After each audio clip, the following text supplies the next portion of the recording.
Il Café, we have you covered.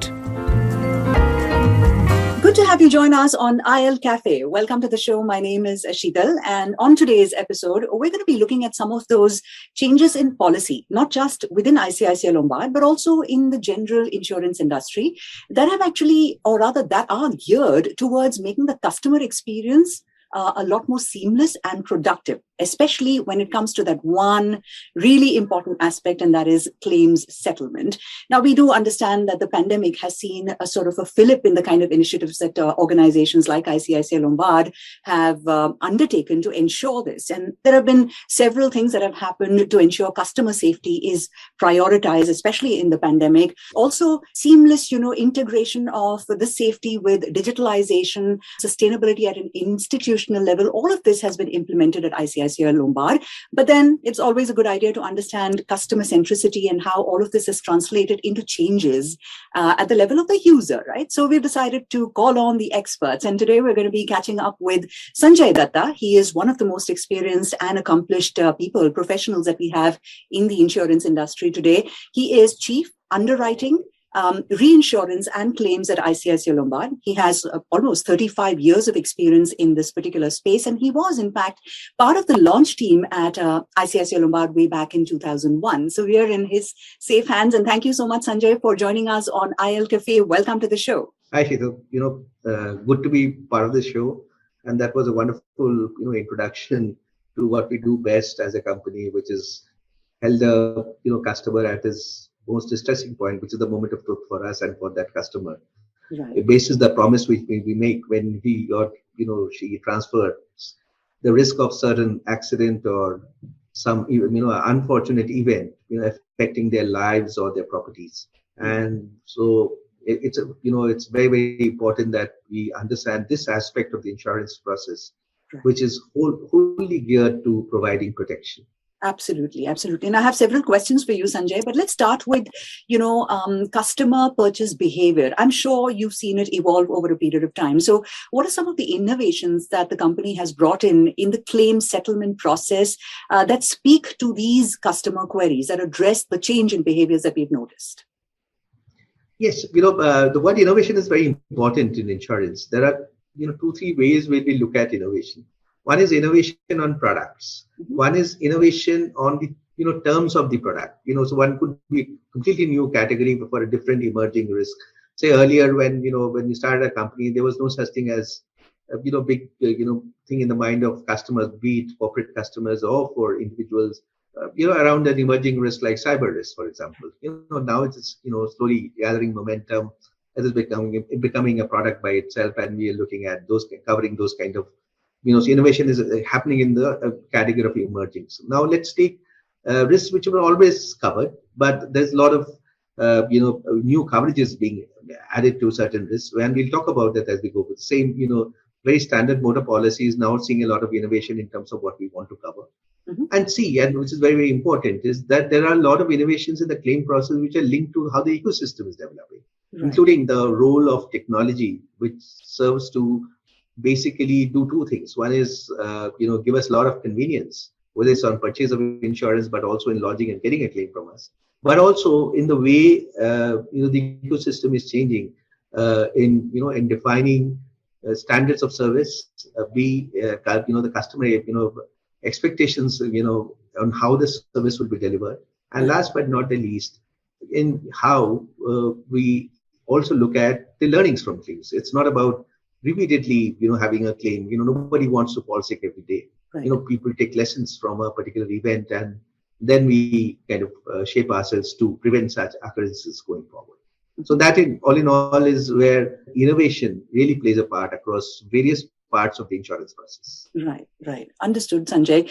Now, speaking of customer centricity and customer friendly services, you mentioned a few of those over there. You also mentioned the role of technology, and we're quite aware that ICICI Lombard is not new to, digital services for customers. But that said, the pandemic did have the significant impact on the insurance industry and digitalization, and how the two of them have sort of found a nice place to tango. So how did ICICI Lombard really embrace digitalization in order together to, meet these new customer demands, given the pressing needs and specific nature of the pandemic, which had placed a lot of strain on the entire ecosystem, I would imagine? Pandemic had two kinds of stresses. One is, it did provide a stress to each one of us individually, which we all are aware of. I won't repeat that. But it did, provide a stress to us as a company and to the insurance process. And some of that, of course, has manifested in the way the insurance industry has reacted, especially in India. How we as a company, along with us, the rest of the industry, reacted to, let's say, paying claims arising out of the pandemic, which was humongous. I mean, to this date, for the one single infectious disease which is spread across the population, we paid more than 30,000 crores. Now, that is, of course, it has led to stress for us as a company, and it led to stress for the consumers who've been affected, and led to stress for them in trying to not only fight the disease, but also look at the financial aspects of fighting this disease. Mm-hmm. So that's one stress. But what are the other learnings of this particular event, and how did it help us in terms of our drive for digitalization, various other things? Of course, it helped us a lot. It actually, there are so many things where, we do not have a habit. We formed a habit because of so many ideas, flowing around, habit because we don't use those ideas. So let's say, for example, the technology of meeting each other on the digitally, these Zoom meetings, Teams meetings, all of that were there earlier. But the way everyone adapted to it and, took it on as a measure was a very important way of, forcing digitalization in a big way. Now, beyond that, on the personal side, as a company, how we reacted was we started looking at, digitalizing a lot of our claims process. And that came out of necessity, and, it's the theory of constraint which kind of drove us. The customers couldn't meet us. We couldn't meet the customers. A lot of them were not in a position to send us physical documents. Then how did we innovate? So obviously we innovated in various ways. So we said that you could download our app. So we created an app, which is a service app, and it's called I'll Take Care. And which through that you could send a lot of your documents, let's say for reimbursement of COVID claim, which you could send it through that app. It comes to us. I'm able to process it and send out the payment electronically back to you. There were a lot of things on the buying process itself. A lot of people adapted, the whole process of going online, using UPI, various modes of payment where, these coverages were kind of renewed with us. A lot of people bought new policies, especially some of them bought COVID covers, which actually served to enhance their normal, either their own employer-employee coverages or their own personal coverages, because you needed some insurance for such things as COVID, which we never thought. It was not it was absolutely different from a dengue or let's say malaria. The costs were humongous, even for treating COVID patient who had a serious COVID illness. So that was one part. The other part which really came through was the whole issue of forcing us to relook at our entire process in terms of digitalization and what kind of customer convenience we could provide. And it did not end with health only. We looked at motor. People, did not want to come to our office. Didn't want. We couldn't go to the, let's say, to the garages of their homes to survey their vehicles. Could we then, we had started developing a utility app, for self-survey of video things. That really took off, and we did the video service online, and we were able to settle claims. Correct. So that was the other part which kind of helped their processes a lot. Similar things, on the rest of the products in terms of being able to be sourced online. So we made a lot of products available online because people wanted to transact online. And last but not the least, we developed covers, which in terms of innovation, which were in and around the COVID. For example, we realized that not everybody needs to be hospitalized. Right. A lot of people, home care really took off. So we, all our products allowed home care, which was not part of the initial offering we had. So before COVID, we didn't allow home care, but because of COVID, we just let go. We allowed COVID. Everything was digitally assessed, and people, were able to digitally send us their, claim for basically doctor consultation as well as medicines, nothing other than because they stayed at home, and that brought down their anxiety, and especially in the second wave, when they didn't need to go to the hospital. A large, populations of people were actually affected. They took treatment at home. They were much more, in a sense, confident of taking treatment at home, and the ones who were really sick occupied hospital bed, because hospital beds came at a premium. So that differentiated. We put in a whole process around home care of COVID claims, and that really took off that segment. So home care became a certain process. Last but not the least, one of the key things, like I said, a part of the innovation is also making sure such things don't occur. We don't end up getting hospitalized. We don't end up having a accident. So one of the key things was, how do our products enable people to look at making sure that they don't end up in hospital. So we said we'll allow. We developed a standalone, first time in the industry, a product for outpatient treatment costs. So we call it OPD treatment, and the product was BFIT, and the whole idea was to make sure that you get early treatment for whatever symptom, whether it's COVID, fever, or some other thing, and get a diagnosis. So in our app, which I talked about, I'll Take Care, or even in our product, you were allowed telehealth consultations. And what it meant was that you could, sitting at home, do video consultation. All that would be paid for us cashless by our kind of thing. And that completely digitalized healthcare from a, payer perspective.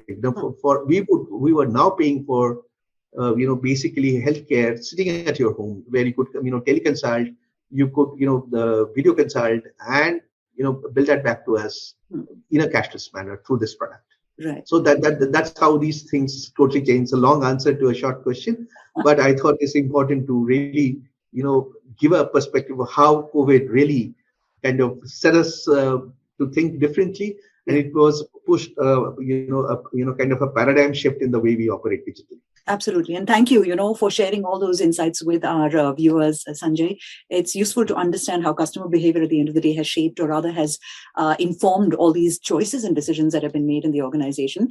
You mentioned motor insurance. Now, Sanjay, I wanted to understand this a bit better for the benefit of our viewers, because this is an area where claims are often a source of much frustration. So how has the claim settlement process changed for products like motor insurance in ICICI Lombard? If you could dwell a little bit more on that. Motor insurance has two aspects, and unlike other products, it has two very different aspects. One is what happens to the vehicle, and when an accident happens. Right. It could be smallest thing like a scratch, to a big event like a theft, or it could be a total loss when you are in some grievous incident where the car is totally D-shaped. Right. The other aspect of motor insurance, which is extremely important, and which is what the laws of our country, especially the Motor Vehicles Act, make sure that you cannot use your vehicle on the road, which has a road, a permit to travel on the road without insurance. Which basically means that if you hit someone, which on a third party liability insurance, you need to have third-party liability all the time when you cover. If you don't have it, you could be penalized. You could be, subject to the law. And that is what we provide, very clearly. Now, these are two very separate aspects. The third-party part, let me come to that earlier, is, happens in the background. So I don't think the customer gets affected as long as they, keep us informed. We deal with the third part. That's the whole purpose of a third-party liability. People end up going to courts, which are known as motor accident claims tribunal courts, which are specialized courts for motor accidents, where as insurers I step into the consumer's shoe and deal with that case and pay for that injury, which incidentally, just for everyone's information, is unlimited in this country. It's not limited liability. It could be unlimited for all practical purposes. But we take on that onus because you are covered automatically as you buy a new private car, or you buy a two-wheeler for new private car for 3 years, two-wheeler for 5 years. You're automatically covered as you buy a vehicle. Now you have a choice whether you want to cover your vehicle also. Typically, people when they buy their new car, cover their vehicle for the first year, but after 1 or 2 years, they tend to not buy insurance for their vehicle. That's where we advise that you do keep it covered. It has two aspects. These are total losses, the big losses, which are basically theft and a big damage to your car. And there are a lot of partial damages. Now, the idea is that you shouldn't have too much of anxiety either way, with a total loss or a partial loss. A partial loss, we have started using a lot of digital processes, which is basically we are saying that we will use, you could, let's say you had to have a windshield damage and you want it replaced, you could just call us. We are on a video call. You just look at your video, and we have a vendor who will come into your home and fix that windshield. Correct. You have small, as we call it, fender bender losses, very small losses to your door. Thing where if somebody's grazed your vehicle and all that, you decide whether you want to claim for that. If you want to claim for that, we can have your vehicle picked up to the nearest a garage which is tied up with us. Could be a garage which is part of the dealer network who sold you the car. Could be a standalone garage. It depends on where you want to take your vehicle, and you could get it delivered there, and people could repair a vehicle and give it back to you in time. Majority of our private car claims are cashless, which basically means you don't have to pay anything. You just have to intimate, or you go personally, go to the garage, or we get it picked up. It gets repaired and it gets delivered. So that's how hassle-free the process has become. Using the video survey, whether with the garage or all that, we are able to deliver our approvals for these repairs extremely fast. So using digital means, whether it's for that windshield repair, for that bumper repair, or for that, let's say, the entire repair of your 4 doors because it's been, let's say, kind of damaged in the flat, then we just do that online, are able to give the go ahead, and you are able to start repairs. The garage is able to start repairs, deliver vehicle as fast as possible. The idea is to bring down repair time, and that depends on us in terms of giving approval for your repairs based on the amount of damage which your vehicle has suffered. Right. And so that's another thing. The last but not the least is the whole process around being able to decide whether you want to claim or not want to claim and all that. A lot of persons are not in favor of not claiming very small incidents because it affects the way their premiums are calculated, because they believe they get a substantial saving in their premium because there are no claims kind of record stays intact. They can get premium discounts up to 50% because of no claim bonus. Right. And lastly, in motor, I think more and more convenience is coming into the picture. There's a lot of innovation which we have done during the pandemic. We've worked with the regulator on some sandbox initiative. Now the regulator has come out with certain directives which allows us, and we were the first to launch it in the thing, policies where it allows you a floater policy. That means you have two vehicles. You are the owner of two vehicles. You can just get it covered under one policy. You have a car and a two-wheeler. You can get it covered under a floater policy. Right. Convenience of getting it done at the same time, and also the way the entire claims process is handled for both. Right. And finally, nowadays, the big thing which is coming is using technology and the whole convenience part of being able to share data. So we are now getting into a whole host of measures which looks at two things: how you drive and how much you drive. So we have developed, pay as you drive and pay how you drive kind of products, which then gets into your driving habits and also the amount of usage you make of your car. We believe the less you use, the more the better it is for avoiding accidents, of course. Right. And the better you drive, you avoid accidents. Correct. So a good driver. Both of them should be incentivized on the Indian roads, because that's the whole idea, is to make sure that people use car optimally and they drive it well. Right. And that's where we are now developing products which fosters good behavior on driving on the roads, usage wherever it is required. Then, of course, you get better benefits as a car thing and all that. So these are all the host of benefits we are trying to address. Motor becomes a product which is a go-to product, just not a mandatory product that people buy because that's what the law of the land said. We are trying to make it into a good customer-centric product which gives mobility solutions for them. The other area I wanted to check with you on was travel, right? Because clearly the travel industry as a whole has been, has faced a horrendous time.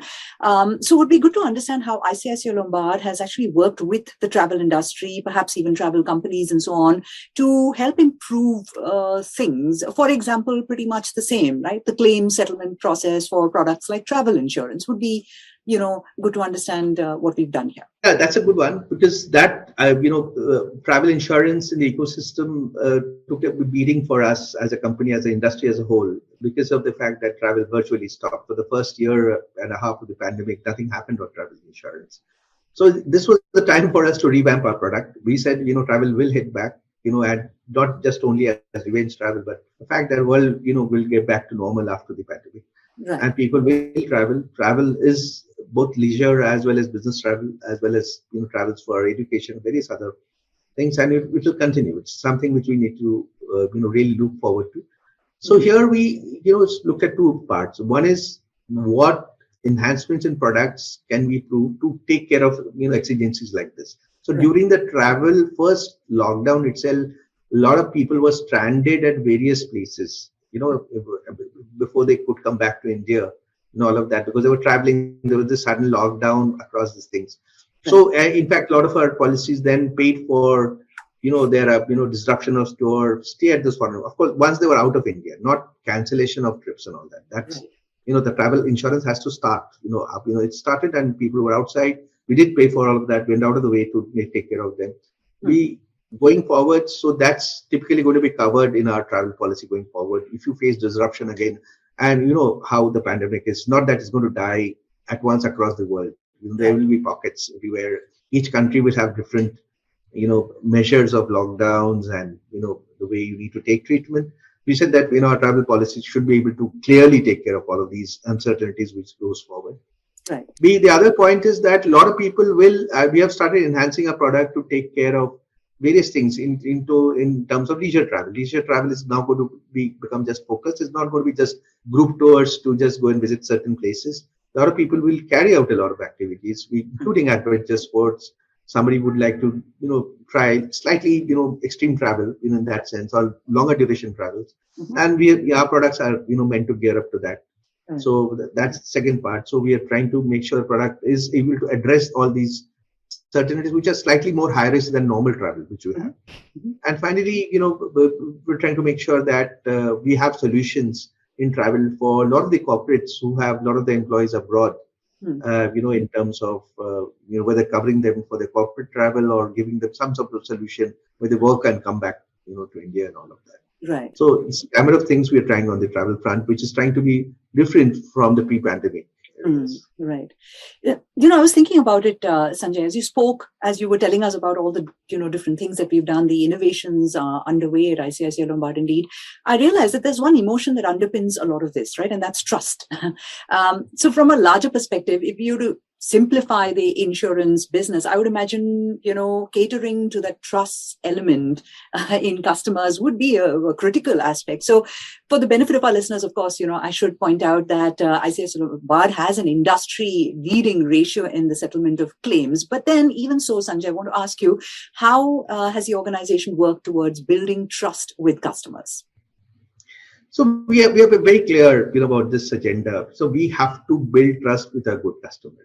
Right. Insurance process also has, unfortunately, basis on every society. It'll have even customers who are bad, right? Or ecosystem which are bad. We have to make sure that they don't, take undue advantage of the insurance pool which we have created. That the whole idea is to, give trust to the people who buy and, take insurance for them.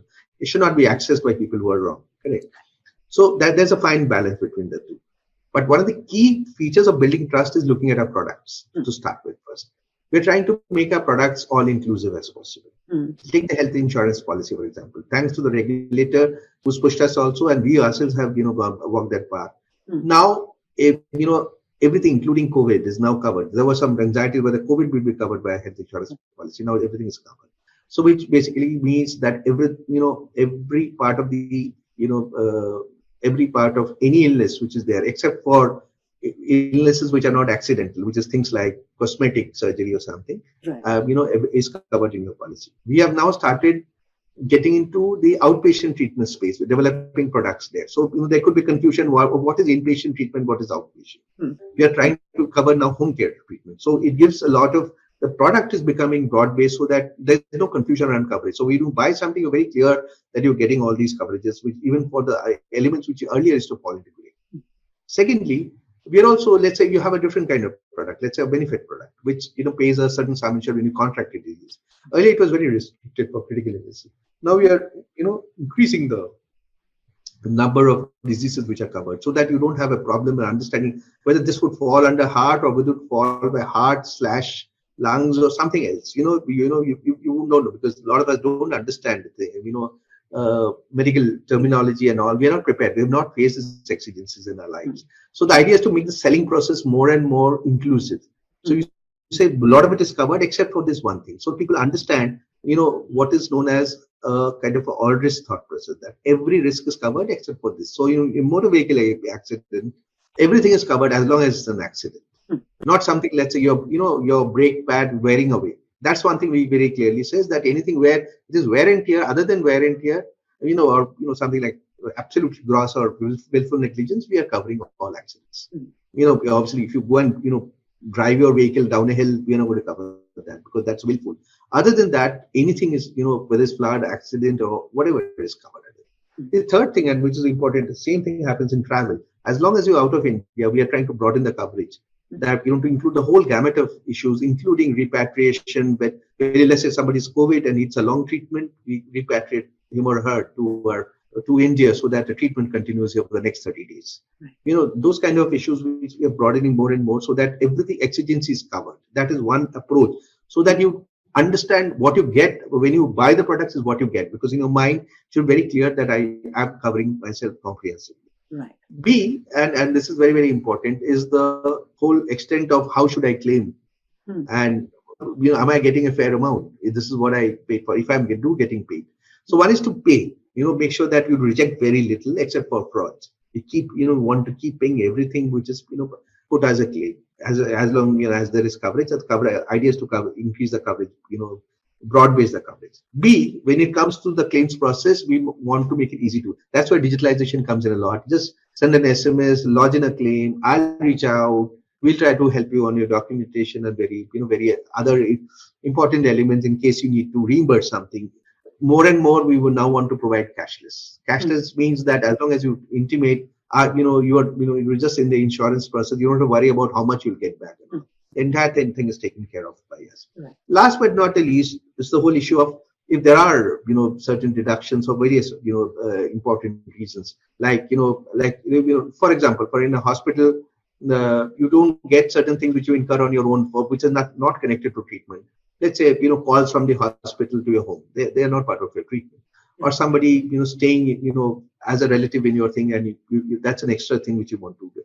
Other than that, we would want to cover everything at the hospital, policy. Similar with motor claims, we want to take care of everything. More and more, but nowadays, what has become very important is that deductions used to happen because of your parts were depreciated in motor. Now we are saying that, we will have a coverage which is called a zero depreciation coverage, which basically means that if your old part, old door gets replaced, I pay you 100% for that old door, not replace, cutting 50% because it's 10 years old door. Right. So that's where depreciation is. Slowly when we are cutting down the amount we pay back to you. Of course, it means you need to pay more at the time of taking the premium, but at least it cuts out the dissonance on claims. Similarly, let's take home insurance and all that. More and more, we are saying that we'll give you everything basis, your cost of reinstatement of that home. And we are building up coverages in such a manner it is extremely easy to claim.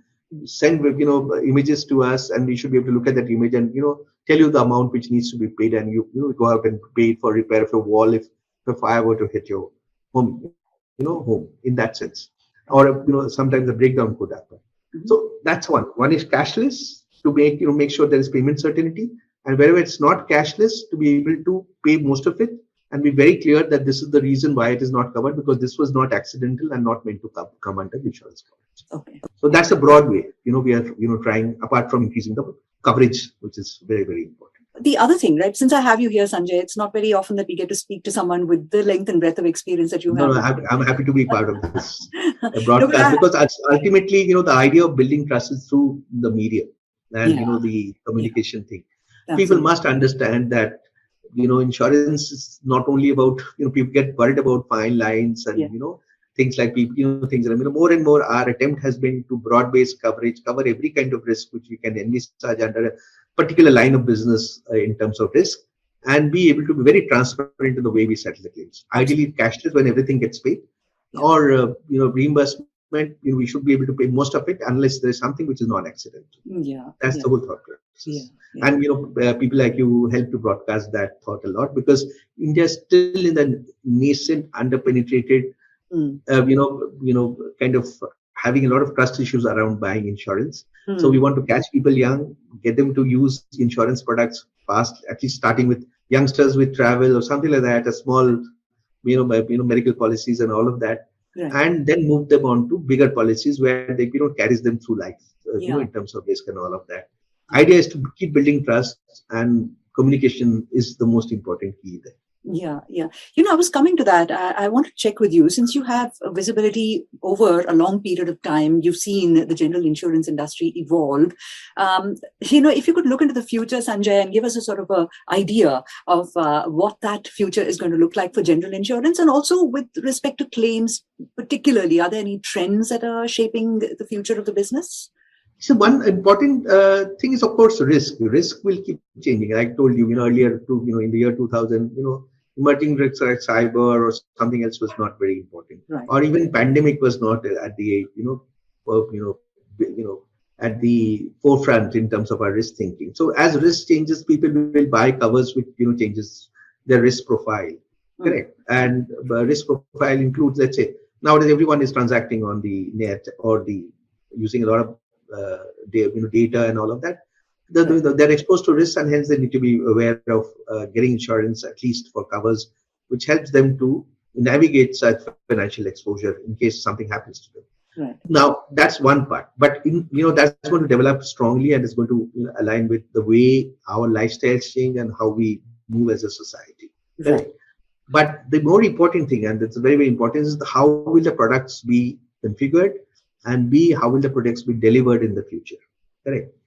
The idea, the product configuration is going to become more and more personalized. Which means that, tomorrow, at the moment, you're treated as a class of consumer in that sense. So, let's say I give you, mandatory motor insurance. I just treat you as a new buyer of motor insurance. There's no difference in the way we treat you for third-party insurance between, let's say, a person who buys road, has to take road tax, pay road tax. We treat you essentially that. Tomorrow, all that will change. We will look at your records, your risk behavior, your risk profile, your scores.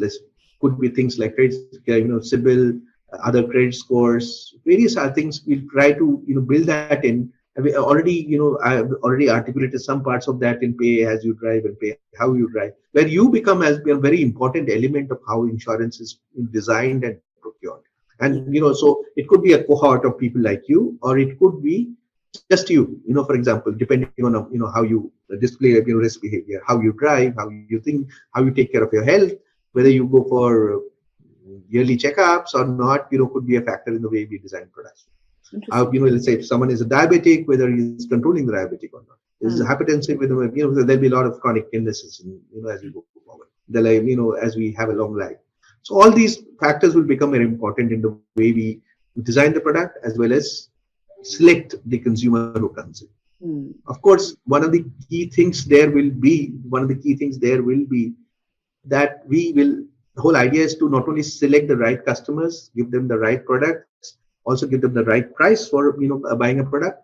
Also, in the same time, make sure that we don't select the bad consumers, the fraudulent ones, so that we are able to then give you a right price. If I load my premium with people who claim unnecessarily or who claim fraudulently, your premium, which I pay as a good customer, you'll be paying, will be that much more loaded. It's our duty to make sure that difference will happen more and more. Insurers will be able to differentiate between good and bad customers more.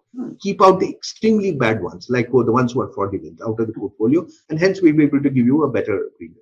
Last but not the least, and which is very, very important, the amount of technology which is now being used is at, we call it InsurTech at that moment, is at a fairly, basic level. So when we move into the level of technology with some of the other industries, including people who, the industries which will launch rockets and all of that will slowly, start percolating, not only in banking, but also in insurance. Right. So a lot of the the processes we have, whether it's claims process or product design things, will get automated. Simple products and all will be able to automatically be able to, give you responses. There'll be a lot of voice bots which will speak to you for your doubts and clarifications. There'll be a lot of, tomorrow they'll be going forward, there will be a lot of artificial intelligence which is going to be used in paying a claim straightforward without any intervention of people. Correct. We see your vehicle damage, or automatically I pay out that claim without even interacting with you. And last but not the least, there are other cutting edge technology which is coming in, will get incorporated in the insurance system, because insurance system deals with the ecosystem, and as the ecosystem uses technology more, whether it's hospitals, doctors, let's say pandemic made them use them much more. Garages, all of that. As the ecosystem uses more technology, let's say 5G coming in, will actually, again, give a leap forward for technology. We will, as insurers, start using them much more, thing. Customers will demand, that we shape up to the new technologies coming. So that's what I was doing in terms of crystal gazing. But the sky is the limit. The underpenetration in India is humongous. We are at 1% of the GDP. In all mature countries, it is minimum of 4 to 5%. I believe, with the new regulator, driving penetration, in terms of the new chairman, it is going to be a big, push for, getting more and more people covered, at least for the basic risk. Health insurance, their motor gets covered, that their motor cars get covered, at least for things like a third party. And finally, every time you travel out of India, you should be covered by basic travel insurance, both domestically as well as outside India, so that you don't face exigencies when you go abroad. A lot of people, because they are not aware of the risk, they don't, really buy insurance just because they're not aware. I think awareness will take off. That is one big chance, and a lot of social media, alternate media, people like you will really drive this initiative of awareness, because I think some of the whole issues which come across is not only awareness of the need to buy insurance, but also the kind of products which are available, and the way that the entire process is now getting digitalized and simplified. Everything is available cashless. You can launch your things digitally. A lot of people don't know about this. So because that's why the reason one is A, they are not aware. B, their trust is low. Both of these things I think requires a lot of. Absolutely. Yeah. Sanjay, I have to tell you, don't put that crystal ball away just as yet, because I think we'll still have need for it as we go on in the conversation. But a few things have come out very clearly. Hyper-personalization, in a sense, if I were to use that word, the use of technology in the way, products are going to be not just, crafted, but also delivered to folks. Awareness levels certainly are going to be on the high. People are, I think, learning how to unpack otherwise a complicated word like insurance. I mean, up until now, I'm hoping podcasts like this help them understand the fine print. And speaking of print and stuff like that, here's a sort of a technical-ish question. What is the intent behind the use and file regulation, Sanjay? While it will make the product launch faster, is it not going to dilute the quality of the product? No. So the essential difference between use and file and use, when it started, there was and when there was some regulatory change sometime back, a few years back. Whole idea was to make sure that use and file happened more in the corporate space for products for corporates, because they understand how they buy insurance and why they buy insurance, and the chances of mis-selling are very little in that segment. Then filing use was put in place for B2C kind of products, business to direct to consumers, which is health, motor, travel, on these things which are between individual customers. Now, what happened there was the regulator wanted to make sure there were two things. One is the coverage is exactly as per what was promised. The processes were the wordings, the cover, everything was as per promise. And B, make sure that whatever was put in terms of our filings as the prices for such products and all are kind of adhered to, so that we do not have any dissonance when it comes to charging the same rate. Let's say you have a twin sister.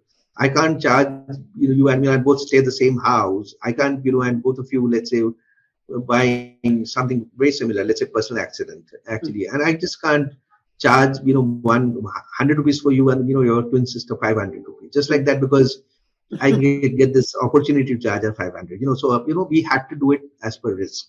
So both of you are the same age, same profile, I would go for, you're living in the same place and had this the same profession, I would have to charge you similarly. Right. Now, that is something which the regulators finally kind of got confidence in insurance companies, having put in the underlying regulations which have now come in, and it's been here to stay in terms of policyholder protection. How do you file? What do you look at in terms of pricing? They say that now, given the need for product innovation, not only for having much more products in the market for various niches, but also even for this hyper personalization, well, add a lot of factors. I'll put in a lot of add-ons, which are important to you. Let's say, me, for example, I could have an add-on which takes care of my spectacles. Now it's normally not covered, but there could be people who would want to coverage for their breakage of spectacles as part of the health insurance policy. Right. Now for that cohort, I don't need to go back to the regulator and get it approved and all of that. You can put in the the technical note, upload it in the regulatory site and have make sure that it is as per regulations, the way I construct it, and go ahead and launch the product and see how it progresses. The idea is to foster innovation. Time to speed to launch is there, and finally a lot of iterations take place. A lot of these innovations which are hyper will need a lot of iteration. Now let's say this spectacle thing maybe is very important for me. I go out to the market and look at 100 of my health insurance customers. None of them are interested in this spectacle. Obviously, that has not become a thing. I have to withdraw that particular product. That withdrawal process also becomes very seamless now for me. Right. They have certain rules on how to withdraw and all of that. So that's where using file comes in. It is part of the whole innovation drive. It is part of the whole idea to bring in responsibility of how to get retail customers into the insurance fold, develop trust, and be able to do that. So the first thing forward is the regulators started trusting us to be able to do all of this, and we believe that as a market we are mature enough to handle these things ourselves. Yeah. No. Now, again, to come to the lay, viewer, I'm quite certain they are waiting for me to ask you this question, Sanjay. And here's where I want you to look a little into the, immediate past. Why have insurance premiums risen so sharply in the past year or so? What's the trend going to look like going forward as well? Insurance premiums have gone up strongly because of two reasons. Let's take two different categories. Health insurance, it has gone up for various reasons. That healthcare inflation, is part of the healthcare ecosystem. There is always inflation. Sometimes it is much higher than the consumer inflation which we experience as consumers. Correct. Healthcare is a very, very people-intensive kind of technology-intensive kind of area where actually costs increase because the quality of healthcare needs to improve. The kind of procedures we want as people are also, we don't want basic stuff. We want people to really do huge amount of tests and all of that. So all of that adds to, the healthcare, as they call it, the healthcare seeking behavior has also changed. Healthcare access behavior has also changed amongst consumers. They want to access more healthcare. And because if you access more sophisticated healthcare, it will cost a lot. But bear in mind that some of this is good thing for the country. What we are seeing is in terms of healthcare cost improving is something which makes healthcare available at a certain quality healthcare available at here for radical treatments for critical illnesses which were not available in the country, let's say a few decades ago. Or we don't have to travel to US for everything. Right. Or Europe for everything. So now they are now available locally because of the technologies coming and all that available locally. And of course, they'll cost a lot of money, but they'll be at 1/10 of the price of a US visit. That's the difference. Always a difference between us and you. So you will get the same care with the best of doctors and best of let's say technology. Be it scanning technology or operating technology. Laser knives. So what have you? So many kinds of new technologies coming in, which you could do it in. They cost a lot of money, and hence they charge a lot of money, and we need to pay for that. That is what health insurance. That's why we have started encouraging our people to take higher coverage. The higher the coverage, you get better bang for your buck for the insurance when a critical illness happens. That's where insurance is supposed to be. Right. The second part, and which is very, very important, is the whole issue of, let's take motor and other things. In fact, motor, it's a drive the other way around. Now, motor, we are going the drive in terms of hyper personalization. So if you are a good driver, drive less. Actually, your premiums will go down. Correct. And which is as at par. Let's say, you travel to Pune every day, you're going to consume more petrol. So same thing with, insurance also. Your insurance, should be, higher if you travel to Pune every day from Mumbai for your work. Right. But if you travel from, let's say, on Sundays or Saturdays, you use your second vehicle, you should drastically bring down your premium. So this hyper personalization is going to help. Third party premium is actually, as of now, even now in India, is regulatorily defined. So we have no role in that. It all depends on the number of accidents which happen on the road. As the government takes more initiative on the number of accidents, it should rein it down. And we also, because it's unlimited liability, the courts also decide liability, and they keep paying more and more based on various aspects of your income and people who's been hit. So that has started going up because minimum daily wages in India have started going up over the years. So the court judgments are more, hence third-party premiums are present. And travel is now again hyper we are getting it into areas of that. So if you travel to areas where medical cost is very high, you will get a high premium. If you travel to areas where medical cost is very low, you're going to get very low premiums. That's, premiums. But what about you? You brought up healthcare inflation, and I am a bit greedy usually on Il Café, and I try to decode everything that comes at me in the course of the conversation. So I've got to ask you this. Why is healthcare inflation high in India? Help us understand that, Sanjay. So 2-3 reasons.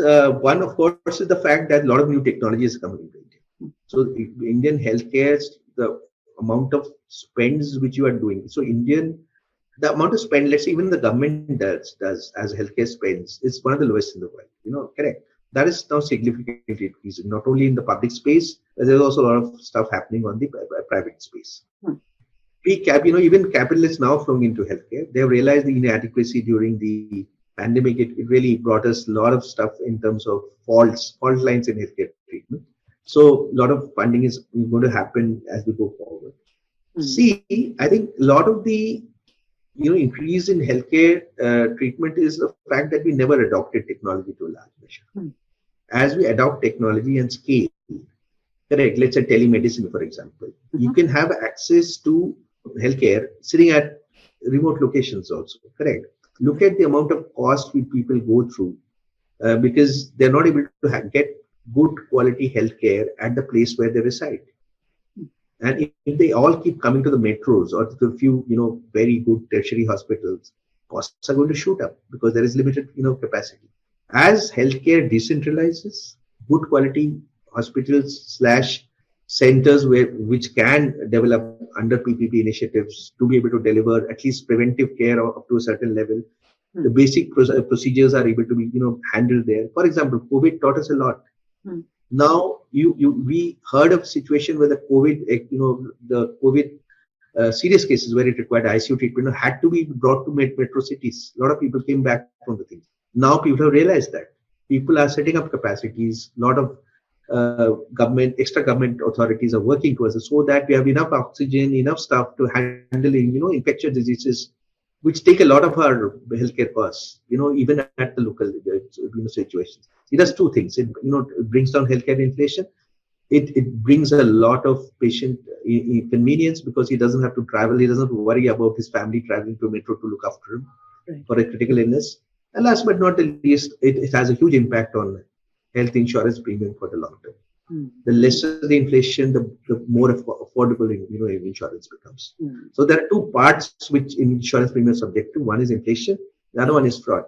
So we try to take care of both. Fraud is something we can do. Healthcare inflation is out of our hands because it depends on the healthcare sector. Understood. So we keep hoping that as it scales, as it's used more technology, as more and more procedures are handled at the place where they ought to be, I think we could see a significant reduction in cost as we go forward in terms of the number of procedures, per procedure cost for this country.